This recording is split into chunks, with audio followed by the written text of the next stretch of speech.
사실 국내 개미 투자자들이 국내 주식에 투자하고 싶지만 이런 이제 혁신에서 자꾸 밀리다 보니까 소위 미국의 M7 주식으로 자금이 많이 가고 있는데 교수님 보시기에 평범한 개인들이 가난을 탈출할 방법으로 테슬라나 비트코인이나 예를 들어서 팔란티어 이런 이제 혁신적인 기업에 투자 자금이 많이 늘고 있는데 이런 흐름은 교수님께서 보실 때 어떻게 평가하고 계신지 궁금합니다. 사실 투자 관점에서 뭐 테슬라 투자 워낙 많이 하시죠. 우리나라 이제 투자자분들이 팔란티어 투자 물론 지금 수익률 좋습니다. 근데 이게 투자 관점에서 저는 뭐 살펴보기보다는 이 기업의 DNA가 어떤가 이런 부분에서 좀 풀고 싶은데요. 제가 이제 저술한 엑스트로피라는 책에도 그런 얘기들이 나옵니다. 뭐 혁명적인 이제 혁신적인 마인드를 가진 기업가들이 세상을 뭐 몇십 년 주기로 한 번씩 뒤흔들어 놓죠. 바로 이 팔란티어와 테슬라 그리고 뭐 비트코인은 기업은 아니지만 비트코인 현상이라고 할게요. 이 세 가지 요소의 공통점이 기존의 질서를 부정하고 이것의 부족한 점을 완전히 새로운 판으로 개선하려는 혁신하려는 시도를 하는 기업이자 현상입니다. 예를 들면 우리가 테슬라 같은 경우에는 워낙 일론 머스크를 너무나 다들 잘 아실 테니까 정말 혁신적인 창업가죠. 지금 고민하는 그 스케일도 장난이 아닙니다.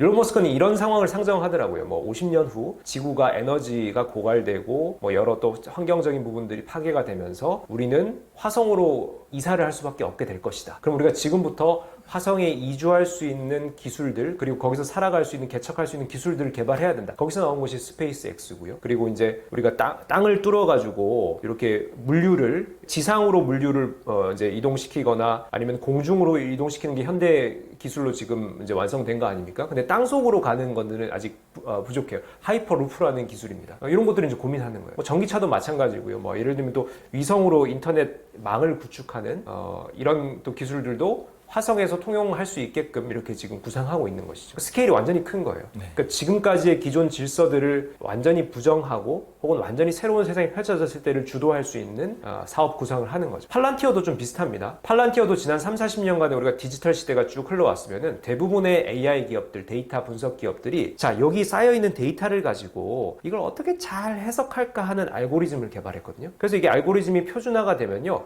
이 알고리즘을 가지고 새로운 기업에다가 적용하면 이 알고리즘이 세팅된 대로 데이터를 학습해가지고 결과를 뽑아냅니다. 자, 그럼 이 알고리즘이 매우 중요해지는 거죠. 자, 근데 팔란티어의 모델은요, 알고리즘이 살아 숨쉬는 거예요. 쉽게 말씀드리면. 그러니까 세팅된 알고리즘이 데이터를 학습하는 것이 아니라 각 기업이나 각 기관의 그 상황의 데이터들을 가지고 거기에 적절한 알고리즘을 만들어 버리는 거예요. 그럼 이게 정형화된 알고리즘이 아닌 거죠. 그러면은 그 기업이나 그 기관의 상황이나 혹은 현상들을 정확하게 해석할 수 있습니다. 물론 상당한 기술력이 필요하죠. 이것은 이제 온톨로지라는 방법을 통해서 이 데이터 기반의 알고리즘 생성 기법들을 만들게 되었고 이것이 이제 완성도가 높아지다 보니까 완전히 혁신적인 방법인 거죠. 지난 30-40년간 축적되어 온 데이터 기반의 AI 학습 방법들을 완전히 뒤집어서 생각하는 것이다. 그와 같은 관점에서 이 테슬라와의 맥락까지 좀 비슷하다 말씀드릴 수가 있습니다. 비트코인 같은 경우에도 실제로 사토시 나카모토가 지금 현존하는 인물이 아닌 것으로 밝혀져 있기 때문에 그에게 직접 물어볼 수는 없지만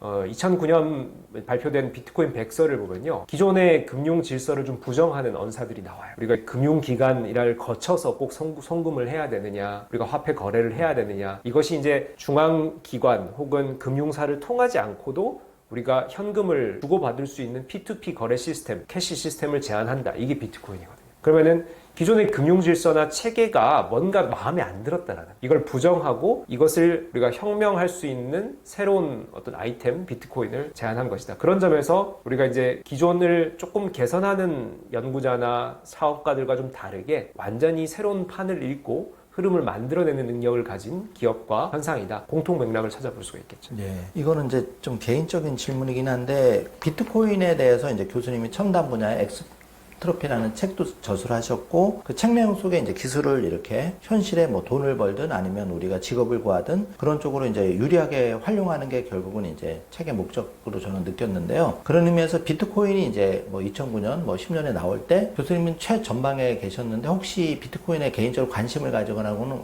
언제부터 시작이 되셨는지 궁금합니다. 사실 제가 2009년부터 바로 알아챘으면 정말 경제적으로나 아니면 또 많은 분들께 또 영향력을 행사하고 있겠죠. 근데 제가 비트코인을 이제 알게 된 것은 2010년대 후반부터인데요. 직접 조금 일부 투자하고 본격적으로 좀 연구의 대상으로 삼기 시작한 것은 2020년, 19년, 20년 그 즈음입니다. 그래도 상당히 빠르시네요. 네, 5, 6년 정도 됐죠. 네. 네. 그 당시 가격이 다 1,000만 원 이하로 알고 있는데 네네. 지금은 뭐 1억 5천을 네. 최근에 오늘자로 찍었으니까 네. 벌써 15배 정도 상승했더라고요. 5년 만에. 그러니까 교수님 책에서도 그런 게 강조가 돼 있는데 얼마나 기술을 빨리 우리가 받아들이고 유망한 기술을 판별하는 능력이 미래의 부도 결정할 수 있다. 약간 이렇게 느꼈거든요. 네. 그래서 교수님께서 책 속의 내용대로 조금 앞으로도 나올 기술들을 우리가 좀 빨리 알아챌 수 있는 어떤 노하우나 방법이 좀 있을까요? 개인들이? 제가 사실 박사 시절에 공부했던 대표적인 주제가 기술 예측 방법론입니다. 지금 질문하신 거에 딱 부합하는 내용이죠. 이걸 이론적으로 열심히 공부는 했지만 실제로 세상에 나와 보니까 맞아떨어지질 않는 거예요. 이 과학자들이 혹은 연구자들이 실험실에서 연구실에서 막 열심히 고민해가지고 막 트리도 만들고 뭐 예측 방법론 쓰고 이게 하나도 그 결과대로 실제가 돌아가질 않는 거예요. 저는 이제 최근에 이걸 이제 많이 고민을 하게 됐어요. 이게 도대체 어찌된 일이냐. 그래서 제가 이 책을 쓴 계기도 됐는데 바로 앞서 제가 첫 번째 질문에 말씀드린 것처럼 기술이 이제 세상을 변화시킬 때는 정말 이 기술이 큰 영향력을 행사하기 시작하는 그 지점에 자본과 권력과 인간의 욕망이 막 배합이 되는 거예요. 그래서 결국 이 기술을 어떤 방향으로 누가 이끌겠습니까? 권력자들이 혹은 자본가들이 혹은 지금 현 시대의 그 기술의 어떤 주도자들이 우리 기업에, 우리 기관에, 우리 국가에 이득이 되는 방향으로 기술의 발전 방향을 선택합니다. 결국 인간의 선택이 그들의 이제 뭐 대표자라고 할 수 없지만 대표자로서의 역할을 하는 것이죠. 결국 그 말은 실험실에서 과학자들이 순수하게 아무리 이 방향으로 가야 우리 인류가 발전합니다. 얘기를 해봤자 소용이 없다라는 거예요. 그래서 저는 지금 현재 AI나 이 비트코인이 그 시점에 왔다라는 거예요. 거대 자본과 권력이 지금 투입되고 있고 그래서 제가 미래를 예측할 때 단순히 기술만 보지 말자. 그럼 뭘 봐야 되냐? 지금 현재 세상을 주도하고 있는 특히 이 분야를 주도하고 있는 이 분야에 가장 큰 영향을 받고 있는 사람들이 이 기술이 어떤 방향으로 이끌어지길 원하느냐 그 마음을 읽어야 돼요. 그래서 저는 욕망으로 표현을 했습니다. 그래서